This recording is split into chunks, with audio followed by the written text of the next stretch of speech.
Are you growing a garden this summer? This story is called A Garden for a Groundhog. The O'Learys had a bit of a farm. They had a house for themselves and their cat. They had a shed for the goat, the lamb, and the chickens. And out back, they had a garden plot with an apple tree. There was also a groundhog. He didn't belong to anybody. He was a wild creature, and he lived in a burrow under the roots of the apple tree. Mrs. O'Leary spent the winter making delicious meals from the food they had grown in the garden the summer before. She also did spinning and knitting from the wool that they had collected from the lamb. Mr. O'Leary spent the winter repairing the garden tools and looking through the seed catalogs. The cat spent the winter curled up by the warm stove.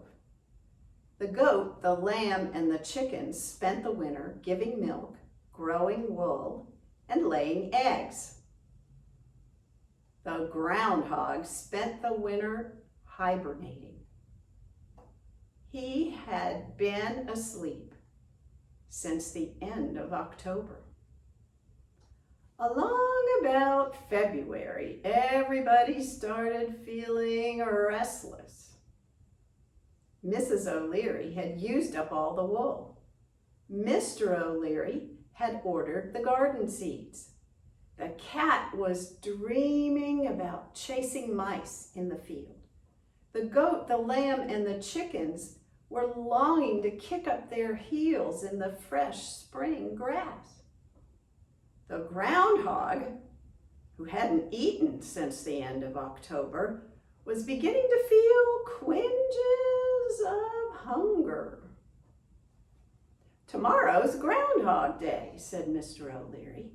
"We'll have to watch for him in the morning." "Oh, that's such foolishness." "Oh, no," said Mr. O'Leary. "If the sun is out, he'll see his shadow, and then he'll go back to bed and we'll have more winter. But if it's a cloudy day, he'll stay out and we'll have spring sooner." "What nonsense," said Mrs. O'Leary. "Last summer, that groundhog ate more from our garden than we did. He just comes out to see if we've planted our garden yet."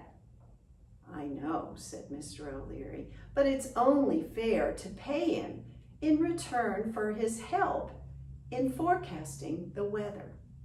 And this year, I have a plan so that he will eat only what we want him to eat from our garden." Well, the next day, February 2nd, dawned, and there found the O'Learys standing under the apple tree.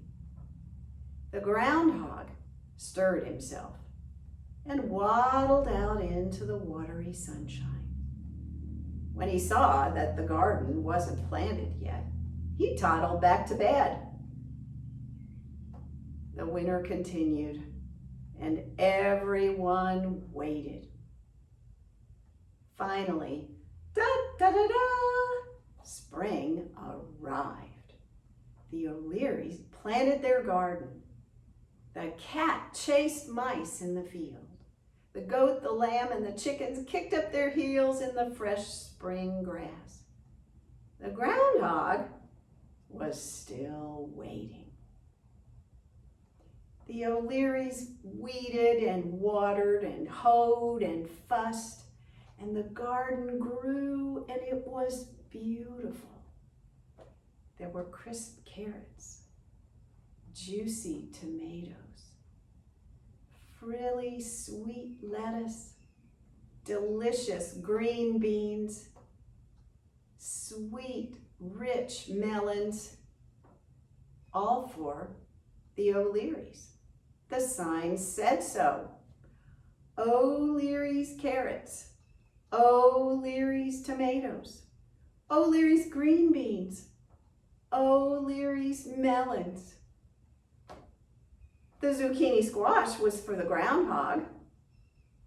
The sign said so.